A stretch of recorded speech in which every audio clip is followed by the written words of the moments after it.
ನಮಸ್ತೆ ಎಲ್ಲರಿಗೂ. ಬನ್ನಿ ಕೃಷ್ಣನ ವಾಣಿ ಏನಿದೆ ನೋಡೋಣ.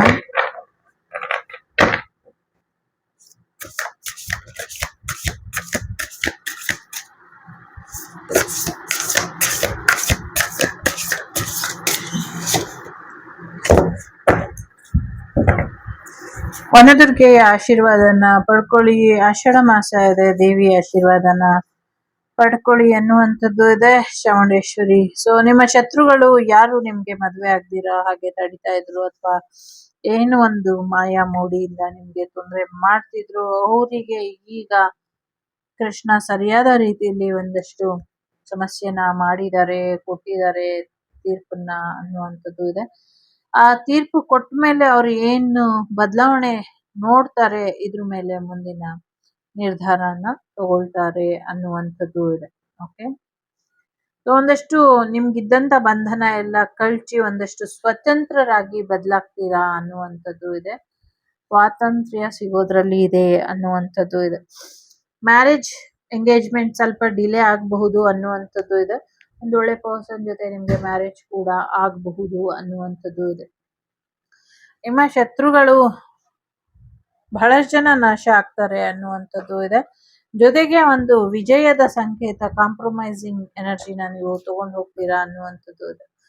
ನಿಮ್ಮ ಲೈಫ್ ಪೀಸ್ಫುಲ್ ಆಗಿ ಬದಲಾಗತ್ತೆ ಅನ್ನುವಂಥದ್ದು ಕೂಡ ಇದೆ. ನಿಮ್ಮ ಶತ್ರುಗಳೆಲ್ಲರೂ ನಾಶ ಆಗ್ತಾರೆ, ನಿಮ್ಗೆ ಒಂದು ಒಳ್ಳೆ ಆಶೀರ್ವಾದ ಸಿಗುತ್ತೆ ಅನ್ನುವಂಥದ್ದು ಇದೆ. ಜೊತೆಗೆ ಒಂದಷ್ಟು ಸೆನ್ಸ್ ಕಂಟ್ರೋಲ್ ಅಲ್ಲಿ ಇರ್ಲಿ ಅನ್ನುವಂಥದ್ದು. ಒಂದು ಮಾಯಾ ವಿದ್ಯೆಯಿಂದ ಏನು ಕೃಷ್ಣನ ಇನ್ನೊಂದು ಲೀಲೆ ನೋಡ್ಲಿಕ್ಕೆ ಬ್ರಹ್ಮದೇವರು ಪ್ರಯತ್ನ ಪಟ್ಟಿದ್ರು, ಅದೇ ಲೀಲೆ ನಿಮ್ಮ ಜೀವನದಲ್ಲಿ ಕೃಷ್ಣ ಮಾಡ್ತಾರೆ ಅಂತ. ಸೊ ಕೃಷ್ಣನ ಜೊತೆಗೆ ಗೋಪಾಲಕರ್ನ, ಗೋಪಿಗಳನ್ನ ಎಲ್ಲರನ್ನೂ ಮಾಯ ಮಾಡಿ ಬ್ರಹ್ಮದೇವರು ಕರ್ಕೊಂಡು ಹೋಗ್ಬಿಟ್ಟಿರ್ತಾರೆ ಕೃಷ್ಣನ್ಗೆ ಆಟ ಆಡಿಸ್ಬೇಕು ಅಂತ.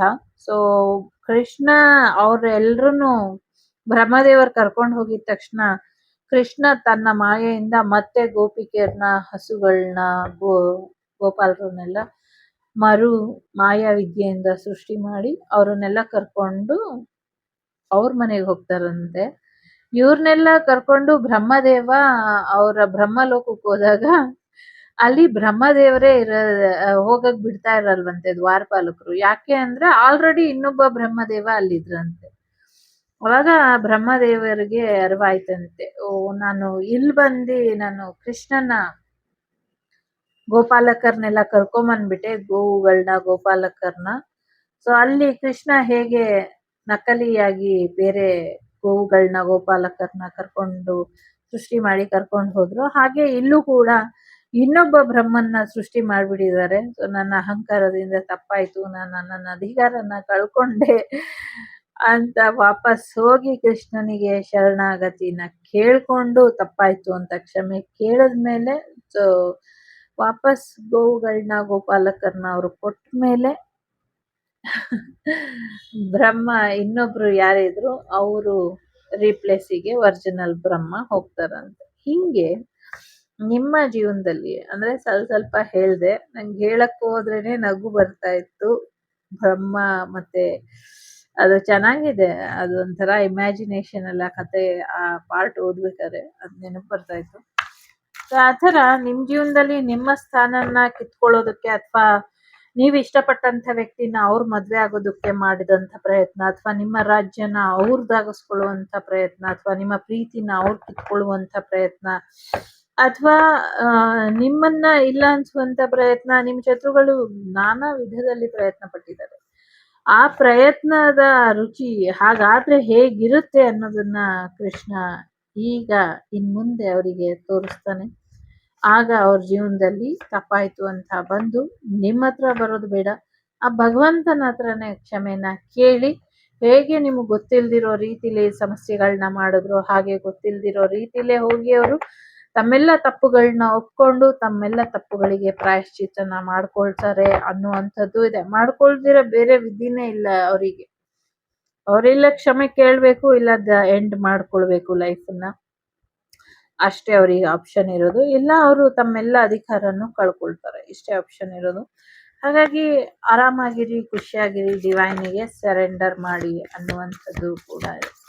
ಸೊ ಏನೋ ಒಂದಷ್ಟು ರಕ್ಷೆ ಬಗ್ಗೆ ಮಾಹಿತಿ ಇದೆ ಇಲ್ಲಿ, ಒಂದಷ್ಟು ರಕ್ಷೆನ ಹಾಕೊಳ್ಳಿ ಅನ್ನುವಂಥದ್ದು ಇದೆ. ಎಸ್ಪೆಷಲಿ ಕಾರ್ನರ್ ಅಂದ್ರೆ ಕಾರ್ನರಿಗೆ ಅಥವಾ ಒಂದಷ್ಟು ದೇಶದ ಗಡಿ ಭಾಗಗಳಲ್ಲಿ ಒಂದಷ್ಟು ರಕ್ಷೆ ಬೇಕು ಅನ್ನುವಂಥದ್ದು ಇದೆ.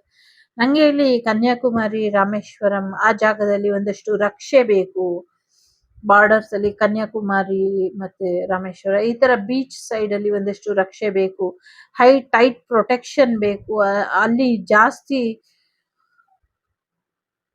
ನೀರಿನ ಅಬ್ಬರ, ಅಲೆಗಳ ಸಪ್ಪಳ ಎಲ್ಲ ಕೊಚ್ಕೊಂಡು ಹೋಗ್ಬಿಡ್ಬಹುದು. ಆ ಥರದ್ದು ಒಂದ್ ರೀತಿ ವಾರ್ನಿಂಗ್, ನೇಚರ್ ಕಾಲಿಂಗ್, ಸಾರಿ ಆ ಥರದ್ದು ಆ ಕೇಳಿಸ್ತಾ ಇದೆ. ಸ್ವಲ್ಪ ಹುಷಾರಾಗಿರ್ಬೇಕು, ಸ್ವಲ್ಪ ಪವರ್ಫುಲ್ ಆಗಿ ಇರಬೇಕು ಅನ್ನುವಂಥದ್ದು ಇದೆ. ಒಂದು ರೆಡಿ ಆಗಿರ್ಬೇಕು ಫಸ್ಟ್ ಏಡ್ ಕಿಟ್ ಜೊತೆ, ಆ ಥರದ್ದು ಎನರ್ಜಿ ಇದೆ ಇಲ್ಲಿ. ಮತ್ತೆ ಇನ್ನೊಂದಿದೆ ಇಲ್ಲಿ, ತಿರುಚೆಂದೂರ್ ಆಗಿರ್ಲಿ ಅಥವಾ ಬೀಚ್ ಸೈಡ್ ಏನು ದೇವಸ್ಥಾನಗಳು ಇದೆ, ಮುರುಘರ ದೇವಸ್ಥಾನ ಇರ್ಬೋದು ಅಥವಾ ಶಿವನ ಆಲಯ ಇರ್ಬೋದು, ಒಂದು ಶನಿ ಮಹಾತ್ಮರ ದೇವಸ್ಥಾನ ಇರ್ಬೋದು, ಅಥವಾ ಆಗಿನ ಕಾಲದಲ್ಲಿ ರಾಮರು ಕಟ್ಟಿದಂತ ಓಡಾಡಿದಂತ ಸ್ಥಳಗಳಿರ್ಬೋದು, ಅಲ್ಲಿದ್ದಂತ ಎಲ್ಲ ದೇವತೆಗಳು ಅಲ್ಲಿ ರಕ್ಷೆಯಾಗಿ ನಿಲ್ತಾರೆ. ಎಲ್ಲರಿಗೂ ಒಂದು ರಕ್ಷೆ ಇದೆ ಅನ್ನುವಂಥದ್ದು ಇದೆ. ಭಾರತನ ಶತ್ರು ಹೇಗೆ ಕಬಳಿಸೋದಕ್ಕೆ ಪ್ರಯತ್ನ ಪಟ್ಟರು ಕೂಡ ಆಗೋದಿಲ್ಲ ಅನ್ನುವಂಥದ್ದು ಇದೆ. ಈ ಸತಿ ಶತ್ರುಗಳು ವಾಯು ಮಾರ್ಗದಿಂದ ಹೆಚ್ಚಿನ ತೊಂದರೆ ಮಾಡಬೇಕು ಅಂತ ಇನ್ನ ಹೆಚ್ಚಿನ ಒಂದು ಪ್ರಯತ್ನನ ಪಡ್ತಿದ್ದಾರೆ.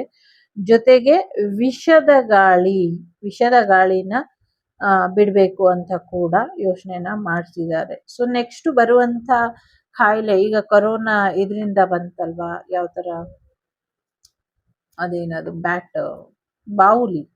ನೆಕ್ಸ್ಟ್ ಏನ್ ಸಮಸ್ಯೆ ಬರುತ್ತೆ, ಅದು ಸರ್ಪಕ್ಕೆ ಸಂಬಂಧಪಟ್ಟಂಗೆ, ಕೊಳಕು ಮಂಡಲ ಸರ್ಪಕ್ಕೆ ಸಂಬಂಧಪಟ್ಟಂಗೆ, ಅಥವಾ ಅದರ ಒಂದಷ್ಟು ಗೊತ್ತಿಲ್ಲ, ವೈರಸ್ ಸಮಥಿಂಗ್ ಏನೋ ಆ ಥರದಿಂದ ಒಂದಷ್ಟು ವಿಚಾರಗಳನ್ನ ಮಾಡಿದ್ದಾರೆ, ಅಥವಾ ಆ ಥರದ್ರಿಂದ ಒಂದಷ್ಟು ಸಮಸ್ಯೆಗಳು ಉದ್ಭವ ಮಾಡ್ತಾರೆ ಅನ್ನುವಂಥದ್ದು ಇದೆ. ಅದು ನೀರಿನ ಜೊತೆ ಮೋಡಗಳಲ್ಲಿ ಬಿತ್ತನೆ ಮಾಡ್ತಾರೆ.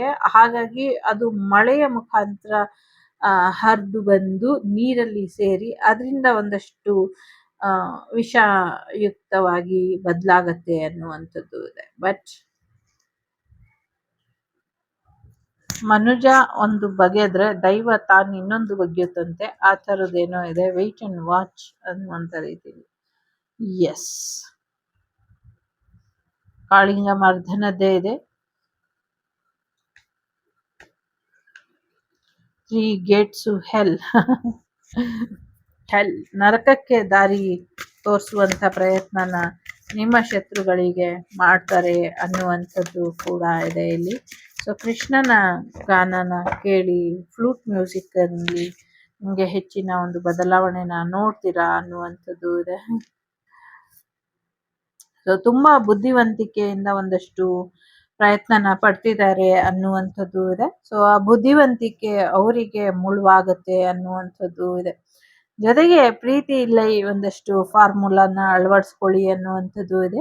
ವಿದ್ಯೆಗೆ ಸಂಬಂಧಪಟ್ಟಂಗೆ ಸಾಕಷ್ಟು, ಒಂದು ವಿದ್ಯೆನ ಮೀರಿಸಿದ್ದು ಇನ್ನೊಂದು ವಿದ್ಯೆ ಇದೆ, ಇನ್ನೊಂದು ವಿದ್ಯೆನ ಮೀರಿಸಿದ್ದು ಮತ್ತೊಂದು ವಿದ್ಯೆ ಇದೆ. ಸೊ ಈ ತರ ವಿದ್ಯೆಗೆ ಸಂಬಂಧಪಟ್ಟಂಗೆ ಸಾಕಷ್ಟು ಬದಲಾವಣೆಗಳನ್ನ ನೀವು ನೋಡ್ತೀರಾ ಅನ್ನುವಂಥದ್ದು ಇದೆ. ನಂಗೆ ಇಲ್ಲಿ ನದಿ ತೀರದಲ್ಲಿ ಯಾವುದೋ ಒಂದು ವಿಗ್ರಹದಲ್ಲಿ ತಾಯಿಯ ಶಿಲೆ ಮೂಡಿ ಬರ್ತಾ ಇದೆ ಅನ್ನುವಂಥದ್ದು ಕೂಡ ಇದೆ. ಇಲ್ಲಿ ಒಂದು ಶಿಲೆ ಸಿಗುತ್ತೆ, ಶಿಲೆ ಮೂಡಿ ಬರ್ತಾ ಇದೆ ಅನ್ನುವಂಥದ್ದು ಕೂಡ ಇದೆ.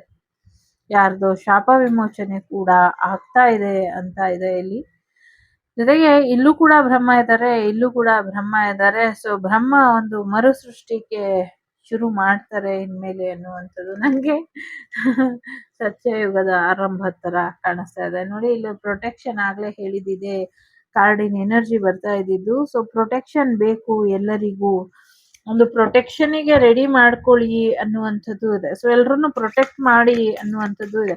ಇಲ್ಲಿ ಒಂದ್ ರೀತಿ ಗೋರ್ಮೆಂಟಿಗೆ, ಅರಮನೆಗೂ ಕೂಡ ಪ್ರೊಟೆಕ್ಷನ್ ಬೇಕು ಅಂತ ಹೇಳ್ತಾ ಇದೆ. ಇಲ್ಲಿ ಅರಮನೆಗೂ ಕೂಡ ಸಮಥಿಂಗ್ ಏನು ಅವಘಡ ಆಗತ್ತೆ, ಒಂಚೂರು ಪ್ರೊಟೆಕ್ಷನ್ ಬೇಕು ಅಂತ ಇದೆ ಇಲ್ಲಿ. ಓಕೆ,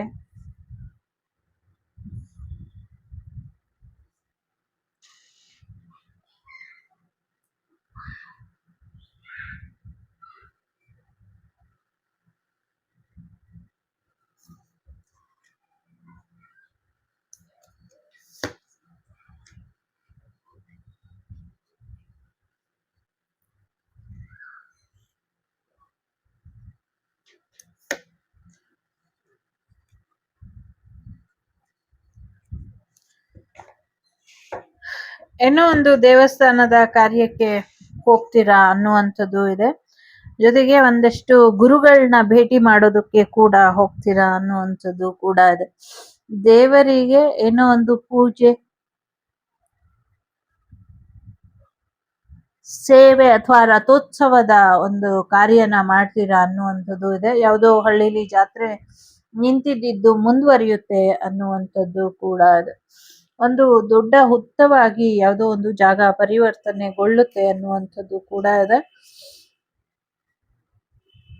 ಏನೋ ಒಂದಷ್ಟು ಯುದ್ಧ ನಡೆಯುತ್ತೆ, ಯುದ್ಧ ಕೊನೆಗೆ ದೇವರ ಮಧ್ಯಸ್ಥಿಕೆಯಲ್ಲಿ ಎಂಡ್ ಆಗತ್ತೆ ಅನ್ನುವಂಥದ್ದು ಇದೆ. ಜೊತೆಗೆ ಹಸ್ಬೆಂಡ್ ಅಂಡ್ ವೈಫ್ ರಿಲೇಶನ್ಶಿಪ್ ಅನ್ನ ಚೆನ್ನಾಗಿ ನೋಡ್ಕೊಳ್ಳಿ. ಸಿಂಗಲ್ಸ್ ಯಾರಿದ್ದೀರಾ ಕಮಿಟ್ಮೆಂಟ್ ಬರೋದ್ರಲ್ಲಿ ಇದೆ, ಮ್ಯಾರೇಜ್ ಬರೋದ್ರಲ್ಲಿ ಇದೆ ಅನ್ನುವಂಥದ್ದು ಕೂಡ ಇದೆ. ನೀವೇನ್ ಅನ್ಕೊಂಡಿದ್ರೋ ಅದೆಲ್ಲವೂ ಕೂಡ ಆಗತ್ತೆ ಅನ್ನುವಂಥದ್ದು ಕೂಡ ಇದೆ. ನಿಮ್ಮ ಇಚ್ಛೆಗೆ ಅನುಗುಣವಾಗಿ, ನಿಮ್ಮ ಆಸೆಗೆ ಅನುಗುಣವಾಗಿ ನೀವ್ ಯಾವ ತರ ಪರ್ಸನ್ ಅನ್ನ ಪಟ್ಟಿದ್ರೋ, ಪಡ್ಬೇಕು ಅನ್ಕೊಂಡಿದ್ರೋ, ಅಥವಾ ಯಾವ ತರ ವ್ಯಕ್ತಿ ಬೇಕು ಅನ್ಕೊಂಡಿದ್ರೋ ಆ ತರ ವ್ಯಕ್ತಿನೇ ನಿಮ್ ಲೈಫಿಗೆ ಬಂದು ಮ್ಯಾರೇಜ್ ಆಗುವಂತ ಸಾಧ್ಯತೆಗಳು ಇದೆ ಅನ್ನುವಂಥದ್ದು ಇದೆ. ಸೊ ಮುಂದಿನ ದಿನಗಳಲ್ಲಿ ನೀವು ನಿಮ್ಮ ಫ್ಯಾಮಿಲಿ ಎಲ್ಲ ಚೆನ್ನಾಗಿರ್ತೀರಾ ಅನ್ನುವಂಥದ್ದು ಇದೆ. ಸೊ ಯಾರಿಗೋ ಇಲ್ಲಿ ನಿಮ್ಮ ಒಂದು ಮಗು ಇಲ್ಲಿ ಒಬ್ಬ ಸಂತರಾಗಿ ಬದಲಾಗ್ತಾರೆ ಅನ್ನುವಂಥದ್ದು ಕೂಡ ಇದೆ. ಸೊ ಎಸ್, ಹೆಚ್ಚು ತಿಳುವಳಿಕೆನ ಕಲ್ತ್ಕೊಂಡು ಹೆಚ್ಚು ಜಪಾನ ಮಾಡಿ ಹೆಚ್ಚು ಭಗವಂತನ ಧ್ಯಾನದಲ್ಲಿ ಮುಳುಗಿ ಅನ್ನುವಂಥದ್ದು ಇದೆ. ಜೊತೆಗೆ ಗುರುಗಳಿಂದ ಏನೋ ಒಂದು ಆಶೀರ್ವಾದ ಗಿಫ್ಟ್ ಬರುವಂತ ಸಾಧ್ಯತೆ ಇದೆ. ನೀವು ಕೂಡ ಗುರುಗಳನ್ನ ಭೇಟಿ ಮಾಡಿ ಖುಷಿ ಪಡ್ತೀರಾ ಅನ್ನುವಂಥದ್ದು ಇದೆ. ಇಲ್ಲಿ ಎಲ್ಲೋ ಒಂದ್ ಕಡೆ ಒಳ್ಳೇದು ಕೆಟ್ಟದ್ದು ಎರಡು ಒಂದೇ ತಾವಿರುತ್ತೆ. ಸೊ ಹಾಗಾಗಿ ಒಳ್ಳೇದನ್ನ ಮಾತ್ರ ಆರಿಸ್ಕೊಂಡು ಕೆಟ್ಟದನ್ನ ಬಿಟ್ಬಿಡಿ ಅನ್ನುವಂಥದ್ದು ಇದೆ. ನಿಮ್ಮ ಕಾಲುಗಳ ಪಾದದ ಆರೋಗ್ಯದ ಕಡೆ ಸ್ವಲ್ಪ ಹೆಚ್ಚಿನ ಗಮನನ ಕೊಡಿ ಅನ್ನುವಂಥದ್ದು ಇದೆ. ಏನೋ ಒಂದು ಇಂಪಾರ್ಟೆಂಟ್ ಇನ್ಫಾರ್ಮೇಶನ್ ಬರುತ್ತೆ, ಅದ್ರ ಬಗ್ಗೆ ನೀವು ಒಂದಷ್ಟು ರಿಸರ್ಚ್ ನ ಮಾಡ್ತೀರಾ ಅನ್ನುವಂಥದ್ದು ಇದೆ. ಒಂದಷ್ಟು ಮಾಹಿತಿ ಕೂಡ ನಿಮ್ಗೆ ಸಿಗುತ್ತೆ ಅನ್ನುವಂಥದ್ದು ಕೂಡ ಇದೆ. ಏನೋ ಒಂದಷ್ಟು ಇನ್ಕ್ರೆಡಿಬಲ್ ಆಗಿ ನಿಮ್ಮ ಲೈಫ್ ಬದಲಾಗತ್ತೆ ಅನ್ನುವಂಥದ್ದು ಕೂಡ ಇದೆ.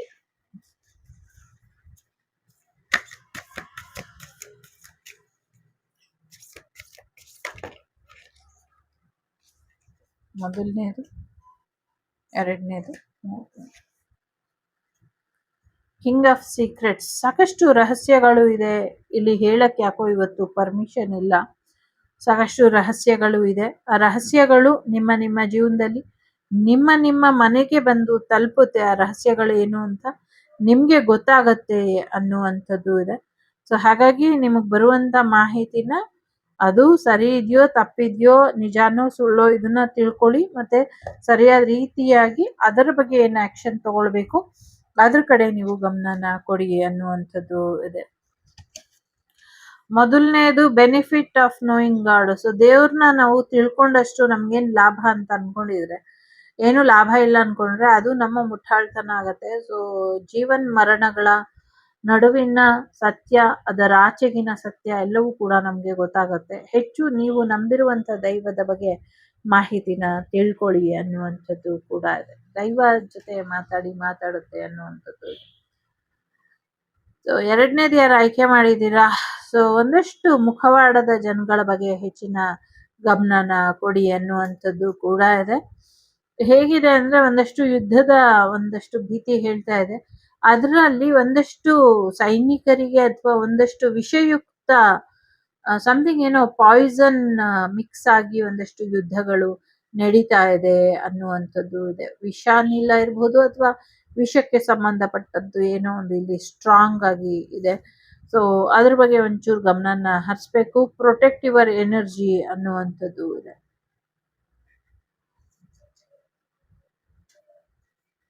ಮೂರನೇದು ಯಾರು ಆಯ್ಕೆ ಮಾಡಿದೀರಾ? ದೇವ್ರಿಗೆ ನೀವೇನ್ ಕೊಡ್ತಿದ್ದೀರಾ, ದೇವ್ರು ಏನ್ ಸ್ವೀಕಾರ ಮಾಡಿಸಿದ್ದಾರೆ ಇದ್ರ ಬಗ್ಗೆ ನಿಮಗ್ ಚಿಂತೆ ಬೇಡ. ನೀವೇನೇ ಕೊಟ್ರು ಭಗವಂತನಿಗೆ ಗೊತ್ತಿದೆ ಹೇಗೆ ಸ್ವೀಕಾರ ಮಾಡ್ಬೇಕು ಅಂತ. ಸೊ ಅದನ್ನ ಭಗವಂತ ಸ್ವೀಕಾರ ಮಾಡ್ತಾರೆ ಅನ್ನುವಂಥದ್ದು ಇದೆ. ಜೊತೆಗೆ ನಿಮ್ಮ ಆಲೋಚನೆಗಳಲ್ಲಿ ಅಥವಾ ನಿಮ್ಮ ಜೀವನದಲ್ಲಿ ಇರುವಂತ ಎಲ್ಲ ಸಮಸ್ಯೆಗಳು ಅಥವಾ ಏನೊಂದಷ್ಟು ನೆಗೆಟಿವಿಟಿ ಇತ್ತು. ನೀವು ಇಡುವಂತ ಪ್ರಸಾದ ಇಟ್ಟಾಗ ಅದರಲ್ಲಿ ನೆಗೆಟಿವಿಟಿ ಕಾಣ್ತಾ ಇತ್ತು. ಒಂದು ಕಳಸ ಇಟ್ಟರೆ ನೆಗೆಟಿವಿಟಿ ಕಾಣ್ತಾ ಇತ್ತು. ಬಟ್ಟೆಲಿ ನೆಗೆಟಿವಿಟಿ ಕಾಣ್ತಾ ಇತ್ತು. ಹೂವಾಲಿ ನೆಗೆಟಿವಿಟಿ ಕಾಣ್ತಾ ಇತ್ತು. ಎಲ್ಲದರಲ್ಲೂ ನೆಗೆಟಿವಿಟಿ ಕಾಣ್ತಾ ಇತ್ತು. ನಿಮ್ಗೆ ಪೂಜೆ ಮಾಡುವಂತ ಮನ್ಸಾಗ್ಲಿ ಅಥವಾ ಅದನ್ನ ದೈವಕ್ಕೆ ಸಮರ್ಪಣೆ ಮಾಡುವಂತ ಮನ್ಸಾಗ್ಲಿ ನಿಮ್ಗೆ ಬರ್ತಾ ಇರ್ಲಿಲ್ಲ. ಹಾಗಾಗಿ ಪೂಜೆ ಪುನಸ್ಕಾರಗಳನ್ನ ಸ್ಟಾಪ್ ಮಾಡಿದೀರಾ ಅಂತ ಅನ್ಸುತ್ತೆ. ನೀವ್ ಹಾಗ್ ಮಾಡ್ಬೇಡಿ. ನೀವು ಅದು ಹೇಗೆ ನೆಗೆಟಿವಿಟಿ ಕಾಣಿಸಿದ್ರು ಕೂಡ ನೀವು ಪೂಜೆಗೆ ಅದನ್ನ ಮಾಡಿ ಅದನ್ನ ಭಗವಂತನಿಗೆ ಕೊಟ್ಬಿಡಿ, ಸಮರ್ಪಣೆ ಮಾಡಿ ಅನ್ನುವಂಥದ್ದು. ಯಾಕೆ ಅಂದ್ರೆ ಅವಕ್ಕೆ ನಿಮ್ಮ ಮುಖಾಂತರ ಭಗವಂತನ ಹೋಗಿ ತಲುಪಬೇಕು ಅನ್ನುವಂಥದ್ದು ಅದರ ಹಣೆಯಲ್ಲಿ ಬರ್ದಿತ್ತೇನೋ, ಅಥವಾ ನಿಮ್ಮ ಮುಖಾಂತರ ಎಲ್ಲರಿಗೂ ಒಳ್ಳೇದ್ ಮಾಡುವಂತ ಭಗವಂತ ನಿಮ್ ಮುಖಾಂತರ ಭಗವಂತನಿಗೆ ಮುಟ್ಟಿರುವಂತ ನೆಗೆಟಿವಿಟಿಗೂ ಕೂಡ ಭಗವಂತನ ಮುಖಾಂತರ ಅಲ್ಲ, ಭಗವಂತನ ಹತ್ರ ಹೋಗ್ಲಿಕ್ಕೆ ನಿಮ್ಮ ಮುಖಾಂತರ ಆಗ್ಬೇಕು ಅನ್ನೋದು ವಿಧಿ ಲಿಖಿತ ಇದೆಯೋ ಏನೋ ಯಾರಿಗ್ ಗೊತ್ತು. ನಂಗೆ ಇಲ್ಲಿ ಹಾಗೆ ಅನ್ನಿಸ್ತಾ ಇರೋದು. ಸಾಕಷ್ಟು ನೆಗೆಟಿವಿಟಿನ, ಸಾಕಷ್ಟು ನಿಮ್ಮ ಮೇಲೆ ಆದಂತ ಪ್ರಯೋಗಗಳಾಗಿದ್ದಾಗ ನೀವು ಕೊಟ್ಟಂಥದ್ದನ್ನ ಎಲ್ಲ ಭಗವಂತ ಸ್ವೀಕಾರ ಮಾಡಿದಾನೆ. ಹಾಗಾಗಿ ಹೆಚ್ಚು ತಲೆ ಕೆಡ್ಸ್ಕೊಳ್ಬೇಡಿ. ನೀವೇನೇ ಕೊಟ್ರು ಭಗವಂತ ಅದರಲ್ಲಿರೋ ಒಳ್ಳೆಯ ಭಾವನೆಯನ್ನಷ್ಟೇ ಸ್ವೀಕಾರ ಮಾಡ್ತಾನೆ. ಅಲ್ಲಿರುವಂತ ನೆಗೆಟಿವಿಟಿನ ಎಲ್ಲೆಲ್ಲಿಗೆ ಕಳಿಸ್ಬೇಕೋ ಅಲ್ಲಲ್ಲಿಗೆ ಕಳಿಸ್ತಾನೆ. ಅದಕ್ಕೆ ಯಾವ ರೀತಿ ಮುಕ್ತಿ ಕೊಡ್ಬೇಕು, ಯಾವ ರೀತಿ ಅದಕ್ಕೆ ಮಾರ್ಗ ತೋರಿಸ್ಬೇಕು ಅದನ್ನ ಭಗವಂತ ತೋರಿಸ್ತಾನೆ. ಹಾಗಾಗಿ ನೆಮ್ಮದಿಯಿಂದ ದೇವರಿಗೆ ಪೂಜೆ ಮಾಡಿ, ಪುನಸ್ಕಾರ ಮಾಡಿ, ನಮಸ್ಕಾರ ಮಾಡಿ, ಧೂಪ ದೀಪ ನೈವೇದ್ಯನ ಮಾಡ್ತಾ ಹೋಗಿ ಅನ್ನುವಂಥದ್ದು ಇದೆ. ನನ್ನ ಗರಿಮೆ ನೀನು, ನನ್ನ ಹಿರಿಮೆ ನೀನು, ನನ್ನ ಎದೆಯ ಭಕ್ತಿಯ ಚಿಲುಮೆ ನೀನು ಅಂತ ಭಗವಂತ ನಿಮ್ಗೆ ಹೇಳ್ತಿದ್ದಾನೆ. ಇದು ನನ್ಗೆ ಸಾಕ್ಷಾತ್ ಕೃಷ್ಣ ಹೇಳ್ದಂಗೆ ಕೇಳಿಸ್ತು ನಂಗೀಗ. ತುಂಬಾ ಒಂದ್ ರೀತಿ ಖುಷಿ ಆಗ್ತಾ ಇದೆ. ಎಸ್, ನಿಮ್ಮ ದೈವ ಬಂಧನದಲ್ಲಿ ಇದೆ, ನಿಮ್ಮ ದೈವನ ಬಂಧನ ಮಾಡಿದರೆ. ಆದ್ರೂ ಕೂಡ ಕಪಟ ನಾಟಕ ಸೂತ್ರಧಾರಿ ಅಂತ ಕರಿತೀವಿ ಅಲ್ವಾ. 64 ವಿದ್ಯೆ ಗೊತ್ತಿರೋ ಒಂದೇ ಒಂದು ದೈವ ನನಗ್ ಗೊತ್ತಿರಂಗೆ ಯಾರಾದ್ರೂ ಇದ್ರೆ ಅದು ಕೃಷ್ಣ ಮಾತ್ರ. ಹಾಗಾಗಿ ಕಳ್ಳ ಕೃಷ್ಣನಿಗೆ ಬಂಧನನು ಗೊತ್ತು, ಬಂಧನದೊಳಗಿನ ಆಚಿನ ವಿಚಾರ ಕೂಡ ಗೊತ್ತು. ಹಾಗಾಗಿ ತಲೆಗೆಡ್ಸ್ಕೊಳ್ಬೇಡಿ. ಎಲ್ಲಿ ಏನೇ ಬಂಧ ಇದ್ರು ಕೃಷ್ಣನಿಗೆ ಗೊತ್ತಿದೆ. ಕೃಷ್ಣನ ಬಂಧನದಿಂದ ತಪ್ಪಿಸ್ಕೊಳ್ಳೋದಕ್ಕೆ ಯಾರ ಕೈಲೂ ಸಾಧ್ಯ ಇಲ್ಲ. ಆ ರೀತಿ ಸ್ವಾಮಿ ನಿಮ್ಗೆ ಆಶೀರ್ವಾದನ ಮಾಡ್ತಾನೆ. ನೀವು ತಲೆನೇ ಕೆಡ್ಸ್ಕೊಳ್ಬೇಡಿ, ಮಾಡ್ತಾ ಹೋಗಿ ಅನ್ನುವಂಥದ್ದು ಇದೆ. ಅದರಲ್ಲಿ ಈ 3 ಜನ ಏನು ಹೆಚ್ಚು ಭಕ್ತಿಯಿಂದ ಏನೋ ಒಂದು ಮಾಡ್ಬೇಕು ಅನ್ಕೊಂಡಿದ್ದೀರಾ, ಅದು ಖಂಡಿತವಾಗ್ಲೂ ಆಗತ್ತೆ. ಹೀಗೆ ಮುಂದುವರ್ಸ್ಕೊಂಡು ಹೋಗಿ ಅನ್ನುವಂಥದ್ದು ಇದೆ. ಜೊತೆಗೆ ನಿಮ್ಮಿಬ್ಬರ ಜೀವನಕ್ಕೆ ಯಾರೋ ಒಬ್ರು ದೂರ ಆದವರು ತೊಂದರೆ ಮಾಡಕ್ಕೆ ನೋಡಿದ್ರೆ ಅದಕ್ಕೆ ಅವಕಾಶನ ನಾನು ಮಾಡ್ಕೊಡೋದಿಲ್ಲ ಅಂತ ಕೂಡ ಹೇಳ್ತಾ ಇದ್ದಾರೆ ಕೃಷ್ಣ. ತುಂಬಾ ವೆರಿ ಸ್ಪೆಷಲ್ ಮೆಸೇಜ್ ಇದೆ. ಯಾರೋ ನಿಮ್ ಜೊತೆ ಇದ್ದವರು ಈಗ ನಿಮ್ಮ ಹತ್ರ ಇಲ್ಲ, ನಿಮ್ ಜೊತೆ ಇಲ್ಲ, ಆದ್ರೆ ಅವರು ನಿಮ್ಮ ಜೀವನಕ್ಕೆ ತೊಂದರೆ ಮಾಡೋದಕ್ಕೆ ಪ್ರಯತ್ನನ ಪಡ್ತಿದ್ದಾರೆ ಅಂತ ನಿಮ್ಗೆ ಅನ್ನಿಸ್ತಾ ಇದ್ರೆ, ಅಥವಾ ಮಾಡುವಂತ ಪ್ರಯತ್ನ ಸತ್ಯ ಇದ್ರು ಕೂಡ ನೀವೇನ್ ತಲೆ ಕೆಡ್ಸ್ಕೊಳ್ಬೇಡಿ. ಅವ್ರನ್ನ ನಾನು ಎಲ್ಲಿಡ್ಬೇಕು, ನಿಮ್ಮಿಂದ ಹೇಗೆ ಡಿಸ್ಟೆನ್ಸ್ ಮಾಡ್ಬೇಕು ನಾನ್ ಮಾಡ್ತೀನಿ ಅಂತ ಹೇಳ್ತಿದ್ದಾರೆ. ಜೊತೆಗೆ ಒಂದು ಪಾದುಕೆ ಬಗ್ಗೆ ಕೂಡ ಇಲ್ಲಿ ಮಾಹಿತಿ ಇದೆ. ಒಂದಷ್ಟು ಪಾದುಕೆ ಭಗವಂತನಿಗೆ ಸಮರ್ಪಣೆ ಮಾಡ್ತೀನಿ ಅನ್ಕೊಂಡಿದ್ರೇನು ಮಾಡಿ, ಇದರಿಂದ ಒಳ್ಳೇದಾಗತ್ತೆ ಅನ್ನುವಂಥದ್ದು ಇದೆ. ನಿಮ್ಮ ಕಾಲುಗಳ ಆರೋಗ್ಯದ ಕಡೆ ಭಯ ಬೇಡ, ನಾನು ನೋಡ್ಕೊಳ್ತೀನಿ ಅನ್ನುವಂಥದ್ದು ಕೂಡ ಕೃಷ್ಣ ಇಲ್ಲಿ ಹೇಳ್ತಾ ಇದ್ದಾರೆ.